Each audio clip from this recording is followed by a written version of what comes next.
સીતા માતાનો જન્મ કઈ રીતે થયો હતો? શું રાવણે ખરેખર સીતા માતાનું જ અપહરણ કર્યું હતું? શા માટે માતા સીતાને પ્રભુ શ્રી રામનો વિયોગ સહન કરવો પડ્યો હતો? આવા અનેક ગૂઢ રહસ્ય કે જે જનક દુલારી માતા સીતાનું વર્ણન કરતો સત્સંગ શ્રીજી મનના સત્સંગમાં લઈ રહ્યા છીએ. શ્રીજી મનના અલૌકિક સત્સંગમાં સૌ ભગવદીય, સૌ વૈષ્ણવો, સૌ શ્રોતા મિત્રો અને ભક્તોનું ભાવભર્યું સ્વાગત કરું છું. પ્રભુ શ્રી રામનું ચરિત્ર ઉત્તમ છે જ, પણ વાલ્મીકી ઋષિના મત અનુસાર સીતા માતાનું ચરિત્ર પણ ઉત્તમ છે. ભગવાન રામ બ્રહ્મ છે તો સીતા માતાજી શક્તિ છે. જગતજનની જગદંબા સતયુગમાં ઉદ્ધવજ રાજાને ત્યાં વેદવતી સ્વરૂપે પ્રગટ્યા. તેમનું નામ વેદવતી એટલા માટે હતું કે સૂતિકા ગૃહમાં જન્મ લેતા જ વેદ મંત્રનું ઉચ્ચારણ કરવા માંડ્યા, માટે એમનું નામ વેદવતી પડ્યું. આ વેદવતી માતાજી જ્યારે તપસ્યા કરતા હતા ત્યારે રાવણ ત્યાં આવ્યો. રાવણે સ્પર્શ કરવાનો પ્રયત્ન કર્યો ત્યાં જ માતાજી અગ્નિમાં સમાયા. સમાતા સમાતા કહ્યું કે હે રાવણ, હું જ તારા સર્વનાશનું કારણ બનીશ. એ જ વેદવતી માતાજી ત્રેતાયુગમાં સીતા માતાજીના સ્વરૂપે પ્રગટ થયા. મિથિલામાં માતાજીનું પ્રાગટ્ય થયું અને જનક મહારાજ હળથી જમીન ખેડતા હતા અને ભૂમિમાંથી સીતા માતાજીનું પ્રાગટ્ય થયું. એ હળના પૈડાની ધરીને સીતા એવો શબ્દ પ્રયોગ કરાય છે, માટે તેમનું નામ સીતા રાખવામાં આવ્યું. સીતા માતાજીનું પ્રાગટ્ય વૈશાખ મહિનાની સુદ નોમના દિવસે થયું, જે સીતા નવમીના નામે પણ પ્રસિદ્ધ છે. એટલે જ તો આપણે ગાઈએ છીએ કે નવમી જનક સુતાવરમ. માતા સીતાનું ચરિત્ર એ નારી સમાજમાં એક આદર્શ છે. જગતની તમામ સ્ત્રીઓ માટે માતા સીતાજીએ મર્યાદા પણ સમજાવતા કહે છે કે નારીને માટે પતિ એ જ દેવ છે, બીજો કોઈ દેવ નથી. જ્યારે રામજી વનમાં જતા હતા ત્યારે સીતા માતાજીએ કહ્યું હતું કે ચંદ્ર વિના ચાંદની ક્યારેય રહી નહીં શકે, એમ હું પણ તમારા વગર રહી નહીં શકું. જો તમે વનમાં લઈ જાઓ તો હું સુખને યાદ નહીં કરું અને દુઃખની ફરિયાદ નહીં કરું. કંદમૂળ અને ફળને જ હું ભોજન માનીશ. હું તમારી જોડે વનમાં આવું તે જ શ્રેષ્ઠ છે. રાવણનો વધ કરવા માટે પ્રભુ શ્રી રામે જ એક નિમિત્તનું સર્જન કર્યું હતું. જ્યારે રાવણ આવ્યો ત્યારે મૂળ સીતા માતાજી તો અગ્નિમાં હતા.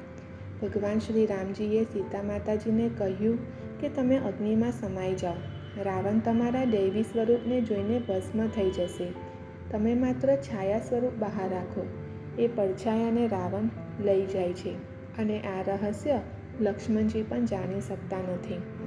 સીતા માતાજીએ છાયા સ્વરૂપ પ્રગટ કર્યું અને છાયા એટલે માયા.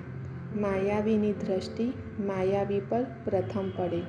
એટલે પેલું હરણ પણ માયાવી જ હતું કે જે મારી જ માયાવી બનીને આવ્યો હતો. એને માયા કરી હતી.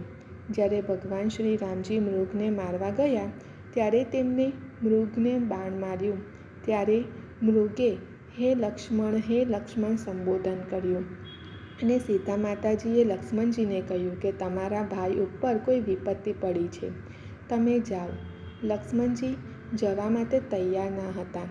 ત્યારે સીતા માતાજી મર્મવાક્ય બોલ્યા, પણ આ મર્મવાક્ય પાછળ સ્પષ્ટતા એ છે કે એ મૂળ સીતા માતાજી ના હતા, કે તે છાયા સ્વરૂપ હતું અને તેથી જ મૂળ સીતા માતાજીનો તો મર્મવાક્ય બોલી જ ના શકે. પરિણામે માતા સીતા છાયા સ્વરૂપે રાવણે અપહરણ કર્યું.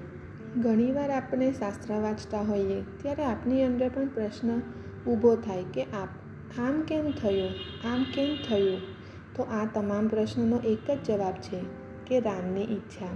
જ્યારે સીતા માતાજીના ત્યાગ વિશે પ્રશ્ન થાય છે તો તેનો એક જ ઉત્તર છે કે રાજા રામે સીતાજીનો ત્યાગ કર્યો હશે, પણ પતિ રામે સીતાજીનો ત્યાગ નથી કર્યો. જેટલા સીતાજી વ્યાકુળ છે તેટલા રામજી પણ વ્યાકુળ છે. પદ્મપુરાણમાં એક કથા એવી જોવા મળે છે કે બાલ્યકાળમાં સીતા માતાજીએ મેના અને પોપટનો વિયોગ કરેલો. એ મેના અને પોપટે કહ્યું કે હે સીતા, તમને પણ તમારા પતિનો વિયોગ થશે. પણ આ સમગ્ર જે પ્રસંગ છે એ દ્વારા સીતા માતાજીએ એક એવો સિદ્ધાંત પણ બતાવ્યો કે કર્મનું ફળ દરેક વ્યક્તિએ ભોગવવું જ પડે છે. એનાથી કોઈ બચી શકતું નથી. સીતા માતાજીનું ચરિત્ર સૌ નારીઓ માટે એક આદર્શ સ્વરૂપ બની રહે છે. માટે જ નારી એ સર્જનની દેવી છે. સંસારમાં સ્ત્રી સમાન કોઈ બંધુ નથી. ધર્મના માર્ગે ચાલવામાં સ્ત્રી સમાન બીજો કોઈ સહાયક નથી. નારીને ગૃહલક્ષ્મી માનવામાં આવી છે અને સ્ત્રી જ ઘરની શોભા છે અને શાન છે, ઘરનો પ્રાણ છે. સ્ત્રી માનવ જીવનનો સ્ત્રોત છે, પુરુષની શક્તિ છે. દુઃખમાંથી મુક્ત થવા માટેનો સહારો એ પત્ની જ છે. પત્ની સાથે જ પતિની શોભા હોય છે. પ્રિય બોલનારી પત્નીઓ મિત્રનું કામ કરે છે. ધાર્મિક કાર્યોમાં તે પિતાની જેમ સલાહ આપે છે અને દુઃખી તથા બીમાર પુરુષની માતાની જેમ સેવા કરે છે. પુરુષની સૌથી મોટી સંપત્તિ એટલે પત્ની છે. નારીના અનેક સ્વરૂપો છે, જે જનનીના સ્વરૂપે પણ છે. પ્રસૂતિ વખતે માતા જે પીડા ભોગવે છે તેને છોડી દઈએ તો પણ આપણે દૂધપાન દ્વારા માતાનું શરીરનું શોષણ જ કર્યું છે. વર્ષો સુધી તેમને મારા મળમૂત્ર સાફ કર્યા છે. માતાએ ગર્ભાવસ્થા દરમિયાન જે પોષણ કર્યું છે અને ભારનું વહન કર્યું છે, એવા અનેક ઋણ માતાના આપણી ઉપર છે. અને માતાના આ બધા જ ઋણોમાંથી એકાદ ઋણ પણ મુક્ત થવા માટે આપણે અસમર્થ છીએ. એટલે માતાને આપણા નમસ્કાર. ત્વમેવ માતા જ પિતા ત્વમેવ. પરમાત્માની આરાધનામાં પહેલું સ્થાન માતાનું જ હોય છે. આજનો સત્સંગ શ્રીજી ચરણોમાં સમર્પિત કરું છું. જય શ્રી કૃષ્ણ.